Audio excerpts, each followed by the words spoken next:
sponsored each week by Veterans Ford. John, we saw some releases from some of the veteran players that we've kind of got to know a little bit from that 2006 draft. Reggie Bush gets released from the Detroit Lions. No shock there when you look at the sticker price on that. A.J. Hawk. And, you know, he's been a major disappointment because, well, when he came in, I know a lot of people thought, you know, you were comparing him a little bit to like Junior Seau when he was coming out of Southern Cal. He's been a good player, but it's never been a signature football player. The thing on Reggie Bush is going to be how much money he wants. I think he can still play in this league, and he's got a niche as a receiver, as an edge runner. But Reggie still wants to be paid like a premium player. The Saints aren't going to put up that kind of money for him. No, I know that the Saints, you know, people look at it and say, well, you can bring him back. We lost Darren Sproles, and we went to the Super Bowl with Reggie Bush, that style of a player, and Sean Payton can use him. And, you know, but you can also use another player at that for a lot less money.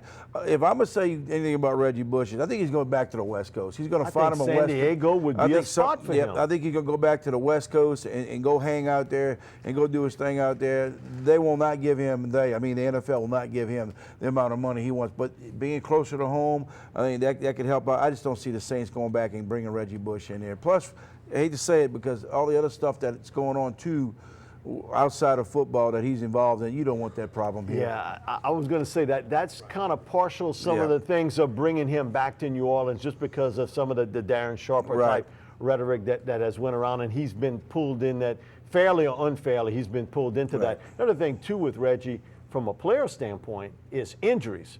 Now, he's been nicked up when he was a young player. Now he's gotten to be an older back in this league. You see a lot of injuries kind of mounting up on Reggie Bush. And the same sort of thing has happened to A.J. Hawk, where he's been a solid player in the NFL. He's starting to have all those injuries kind of mount up. My thing about it is, if I'm going to sign somebody like that, I'm going to sign him to an incentive-laden deal, 1-year contract, no multi-year deal. Well, it's hard to bring in guys 10 years in the league, 8 years in the league, who's got, you know, nicks, who's been on the board as having guys that's played but also lost time because of injuries. And you just can't bring players on board right now. Like you said, you've got to go out and say, if I'm going to bring them on board, here's your base contract, but we're going to definitely do incentives. So if you do make it through the season and you hit these incentives, we'll be more than happy to give you the money. I just don't see, I mean, why would you need Hawk, first of all? There's other players you need to bring in there. You got linebacker. I'd rather take care of linebackers you got now. They played here last season, you know, bring them back, pay them, or restructure their contract. Don't bring a guy who's so-so right now. Man, give me a younger player. Yes. A younger player who's not beat up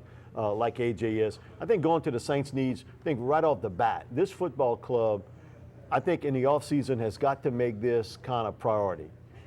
Giveaway, takeaway ratio, you have got to be on the plus side of that. So that means adding pressure people and a cover guy at cornerback. And secondly, your most prized possession is Drew Brees. He's going to be on this football team for the next couple of 3 years. I've got to protect him. So my offseason has to be based off of getting better pressure, a cover man, and a veteran cornerback to be brought in, and also to rebuild my offensive line. Not just one guy, but rebuild a kind of across the board a little bit when you got two guards over 30 years old, Zach Strief's over 30 years old, you got a center position that's wide. To me, you've got to answer that center position. I think they've undervalued that spot. I just think in the NFL today, with all the 3-4 looks you get, you're having a guy that's got to face a big man one plate and a fast guy the next, making all those calls. Center cornerback has to be addressed in veteran free agency. There's no doubt about it, but the main thing, Mike, and you know as well as I do, you got to have the money to do this. The Saints better get ready to figure out how they're going to show up and free up some money to pay these veteran guys that are coming off the board who are free agents. You can't just go out there and say, oh, I want this guy, I want that guy. You find out you don't have the money. That means they got to restructure some contracts, cut some players, make some money due to be able to pay these players, and go out and get quality players. Don't go out and get a guy you hope to be a good football player. Get someone who's proven he can be a good football player, and you were right about that on the offensive side of football. I know we can find some guys maybe in the draft on the defensive side of football, but when it comes to the offensive side of football, you need some experienced guys in there. You better find you a center. It starts with the center. I play quarterback. I always want a center. Agree. You better have a center. You got to have somebody you can trust in that middle who can also work with the two guards. Maybe you lose a guard, maybe you bring one back, but you also got to remember you got to have depth on the offensive line because guys have gone down for the offensive line line for the Saints last year a lot, Mike. So they better find some depth on that offensive side. They're going to be fine when it comes to other areas, but they need to find an offensive lineman or two, and better find a DB and maybe a pass rusher. But that's why you can do through the draft too. I think right off the bat, veteran cornerback. If I'm going center, I go after Rodney Hudson with Kansas City Chiefs. He's from Mobile, Alabama, played at Florida State. I think you could get him in. He's 26 years old, so you've got him for a long length of time here. Be careful, too, of the one-year wonders at cornerback. And, you know, a lot of people are throwing a bunch of different names out there, but look at their background. They've been a starter 1 year, and it's almost like baseball free agency. They win 20 games, and then you never see that 20 again on there. Be careful. I want a guy with a resume that he's done that over a period of time, especially at the cornerback position. I'm leery of spending a lot of money on a guy who really doesn't have a lot of NFL background. Oh, I totally agree. You got to have somebody there that's got credibility, you know, as they always say, you know, skins on the wall. If this young man, whoever they bring in, comes in as a cornerback who's a free agent and he's got 1 year, you're taking, it's a crapshoot. Basically, it's almost like drafting a guy to be here. You don't know what you're going to get. John Baptiste was one that you pick a guy, you don't know what you're going to get. But if you get a guy 2 or 3 years experience, he's got credentials, he's been around, and also who he's played with.